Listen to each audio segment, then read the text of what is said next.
Happy holidays, everyone. Phil here. Welcome to DSPReacts, and welcome to another holiday movie review for 2023. Now, before it was cool to mix genres, before there was a holiday horror mashup between Christmas and Halloween, all right, before movies such as Krampus or Jack Frost, the R-rated one, not the one starring Michael Keaton, and Deadly Night and all these other crossovers. There was a movie in the early 1980s that found a way to profoundly combine horror and Christmas by the name of Gremlins. 1984. I was only like 2.5 years old when this movie came out, and let me tell you, I grew up watching this thing over and over in the 1980s. What a unique collaboration. Chris Columbus, you know, in charge, with Steven Spielberg's involvement, you know, animatronics plus puppetry, right? A unique ensemble cast, some up-and-comers and newcomers combined with long-standing actors. I mean, this thing really resonated. And what's really cool about Gremlins is the entire movie takes place around Christmas, and a lot of people tend to forget that and say, oh, it's just kind of like one of those cutesy horror movies from the 80s, but it's way more than that. It really is a Christmas tradition for me because it resonates with a lot of stuff from the 1980s. You know, you get to be inside of the Peltzer family home and see the Christmas tree and see how the mother is making and baking cookies and doing all this stuff. That's the kind of stuff my mom used to do back when I was a kid. So it really resonates for me. The summary of the movie is as follows.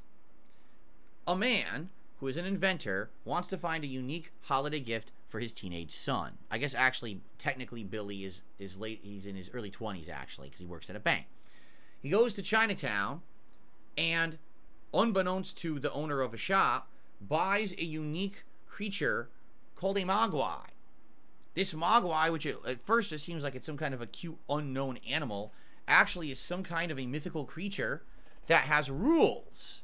Rule number one: it doesn't like bright lights, and actual sunlight can kill it if it gets direct contact with its skin.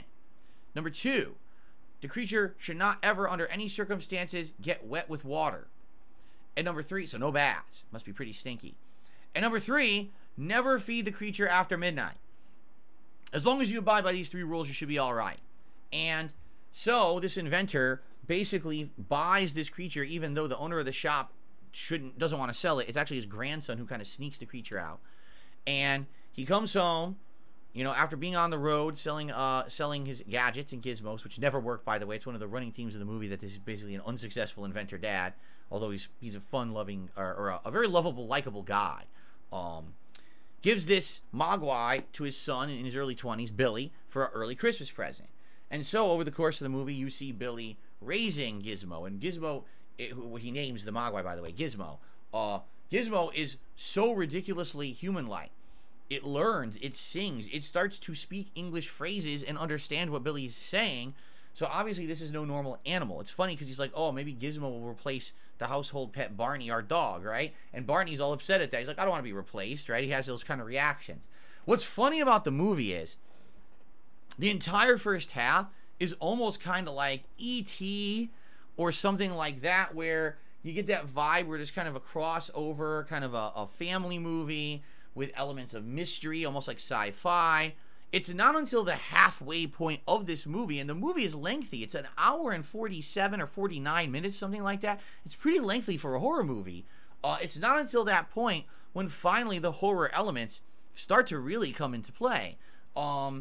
Up to then, it's just slow character development and build-up. You'll get to know all the different townspeople, and there's almost like a false plot line. There's a plot line where there's someone in town named Mrs. Deagle, and she's supposedly rich, and she kind of controls the whole town because she's so rich. She basically owns everyone's mortgage, and she's holding everyone to task to pay their bills on time and everything, and everyone hates her. And she's got it out for Barney the dog because Barney apparently destroyed one of her lawn decorations or something. And so there's this plot with Mrs. Deagle, and you think this is going to be one of those movies where she's the antagonist, and maybe Gizmo will get into antics with her, And so that's going to be the plot. Not at all. It's actually like a false plot lead, which is unique because when you're watching the movie for the first time, you totally think that's where the movie is going. Now, I don't want to spoil the movie, all right? But all I'm going to say is halfway through the movie, its entire tone shifts, okay? It goes from family movie to straight up horror. There are build-up scenes before it shows the actual gremlin creatures where you don't know what they look like, and then when they're finally revealed, they look scary as all hell. There's actual gore in this movie. Even though it's rated PG, this is a hard PG from 1984 before they had that rating system that would break out into PG-13 and stronger. People get gored in this movie. People get murdered in this movie on camera, but it's still rated PG. That's pretty crazy, okay? And this movie really teeters all over the place. There's sci-fi elements. There's great horror elements, like the build-up to the reveal of the gremlins, and then when the gremlins actually start to run amok in the town, is very horror-esque. But then there's zany parts too. There's a whole part, this is not a major spoiler, but it's one of the notable parts of the movie. The gremlins essentially are causing chaos in town, and they're almost like cartoon characters. All of a sudden, they all start to adopt like stereotypical things you would have seen in a Looney Tunes cartoon. And they're bopping each other on the head with slapstick comedy, although it's scary because some of them actually have guns and are shooting each other and others like humans. It's wild, okay? And to think that this is like Christopher Columbus and Steven Spielberg making this movie is like, these guys went off the deep end, but they made something so unique, it resonates, and to this day, people still watch and talk about this movie, so obviously they did something right. Okay, it actually wasn't until the sequel, Gremlins 2, The New Batch, where it went full-on comedy, and really there's no horror element at all. That movie is mostly just laugh-out-loud funny and silly, cheesy puns, while this one definitely has strong horror elements, okay? Basically, the movie's well-written. The characters are strong. Billy, as this likable hometown kid, you get to know him and his family, and then his love interest, Kate, who's his co-worker at the bank that he works at, but then she ends up getting all tied up in the plot as they're trying to basically help the town that's being overrun by these gremlin creatures, and find ways to fight them and beat them. She's a strong lead, too. She has her own dark backstory that's crazy and thrown out of left field, and it makes everyone crazy. Let me tell you something. One of the coolest characters I've ever seen in a movie to this day still resonates with me. Billy's mom, Mrs. Peltzer, all right, has an epic scene. Now, she's just a homemaker mom. She's cooking Christmas cookies, and then the gremlins invade the house. There is an epic scene where she defends the house, and I kid you not, she has a gremlin kill count. She is like a crazy-ass, badass heroine before heroines were popular in movies like they are today. She was like one of the originals from the 1980s. She's kicking ass to defend the home from the gremlins. This is an amazing scene. I swear, I love it. It's like, this movie is so different from what it looks like it is at face value. You think, oh, it's a cutesy movie with an animatronic little dude or a puppet, and it's going to have, you know, that kind of E.T. feel to it. Not at all. Once you get halfway through this movie and it goes into horror, it is full-on horror for the rest of the movie. It's fascinating as you try to learn the lore of the gremlins and how they're going to defeat them. And all I'll say is, I really like the movie, but I do feel there are a few parts that are worth criticizing. For example, some of the plot elements don't make sense. Let's be honest. Don't feed them after midnight. What? How does that make any sense? If you feed them literally a minute later from another minute, something different happens? How? It doesn't even make sense at all. What about when the time zones change? Does that affect it? What if you were flying? They even make a joke in Gremlins 2 about this. They say, what if you were flying on a plane from one time zone to another and you cross over the time zone line? Did it change? And how can you feed the Mogwai again?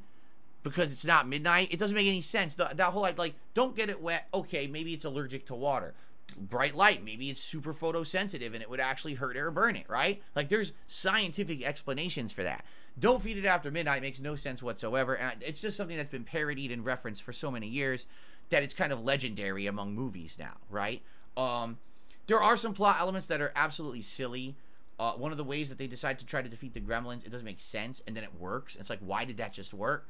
The ending of the movie as well is also kind of silly, because it's not necessarily a definitive ending. Like, the way the movie ends is basically, okay, everything's wrapped up, everything's safe. But is it? Because if you were actually following the movie, there's no guarantees that anything is safe. Those gremlins could still be running amok out there, and you don't even know. So it's kind of like a weird ending where you're feeling at peace, but should you be at peace? It's weird. Maybe they meant it that way, but it's just weird how in the last, like, half an hour, the movie wraps up. You're like, wait, that was the end? I didn't expect that would be the end because I thought there'd be, you know, maybe something else. But overall, the acting is good. The writing is unique and fun. The story keeps you guessing. You know, it's one of those movies where, gee, what's with these gremlins and the Mogwai, and where do they come from, and what are the rules, and how do they stop, and, you know. But then there's funny parts, too, again, where there's, like, slapstick comedy and other things that come out of left field that keep you laughing. Even some of the humans are funny as opposed to just the gremlins themselves. Some of the humans are quite funny as well. There's a lot of cute moments with Gizmo as it being just being a cute Mogwai creature. It's a really good movie. To this day, I watched it. I haven't seen it in a couple of years, and I watched it, and I loved it. If anything, I will say this. It seems a little long. It's almost 2 hours long, and for a horror movie, most horror movies clock in around an hour and a half.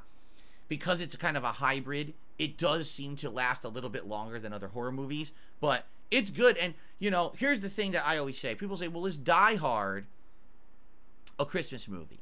And they argue about it. Well, let me ask you this. Is Home Alone a Christmas movie?